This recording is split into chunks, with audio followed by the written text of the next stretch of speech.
quais são as principais questões que fazem com que o empreendedor tenha esse desequilíbrio interno? Tu cita.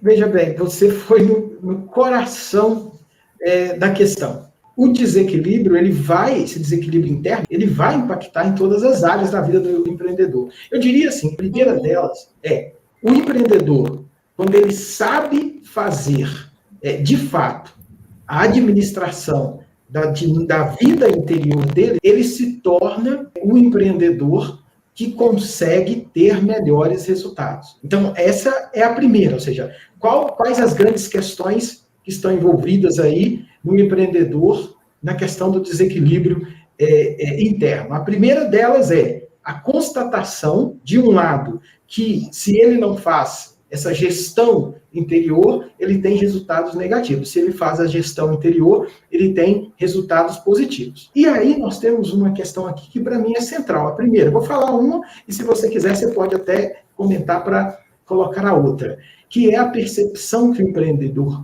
tem, ou precisa ter, de fazer aquilo que ele ama e aquilo que ele gosta. Quando ele percebe que ele está fazendo também no empreendedorismo dele aquilo que ele ama e aquilo que ele gosta, ele vai poder buscar ferramentas para ajudá-lo na administração das tensões interiores e na administração das emoções. Essa é a primeira. Eu diria que tem mais duas, mas eu queria assim, perguntar assim, o que a Eliane pensa disso? Se ela tem alguma questão aí. Várias. Vamos lá. Diga. Um ponto aí, que a gente está falando empreendedor, empreendedora, mas eu acho que, assim, pelo nosso histórico de povo brasileiro, que não desiste nunca, né? E a gente muitas vezes não sabe que a gente é empreendedor, que a gente pensa assim, empreendedor é um empresário, então é o Roberto Justus, é o João Dória, é a Marlene Matos, né? A gente pensa que são essas pessoas que, porque tem uma empresa grande, com não sei quantos mil colaboradores, ou são pessoas da mídia, pessoas de sucesso, que já, né, tem já um trabalho sólido, e aí sim eles são empreendedores. Então, o primeiro ponto, né, o que é o empreendedor, o que é empreender, e afinal de contas, quem é o empreendedor brasileiro, do chão da vida, do todo dia, que a gente encontra por aí nas esquinas? Então, aí você tocou em uma questão central, que aí eu acho que dialoga com a pergunta que o Nildo colocou.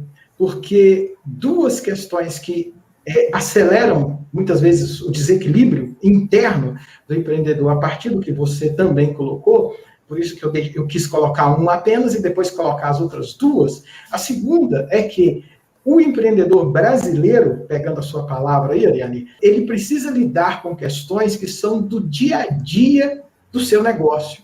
E essas questões do dia a dia, uma delas, por exemplo, esse empreendedor ele precisa fazer quase que tudo dentro da sua empresa. Eu já estou começando a chamar, dentro do nosso contexto, de eu-presa. Porque existe empresa. Quando você é eu-presa, é o empreendedor que não administra bem as suas questões interiores, então ele fica preso nas questões da sua empresa.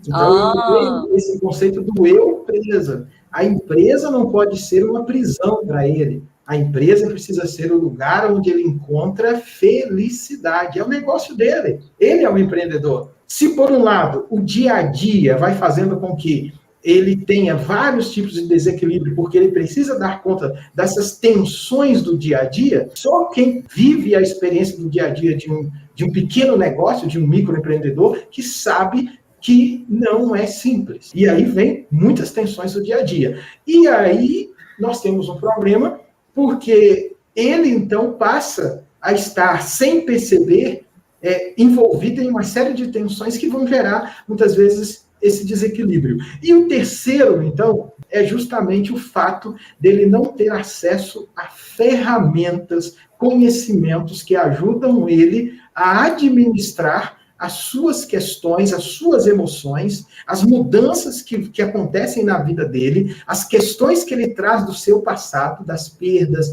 das frustrações, tudo isso são ferramentas. E muitas vezes ele, vivendo essa vida agitada, que muitas vezes ele tem no seu dia a dia, ele não consegue ou não tem acesso a essas ferramentas para ele poder, então, ter o equilíbrio emocional, o equilíbrio para lidar com a gestão de diferentes tipos de tensões.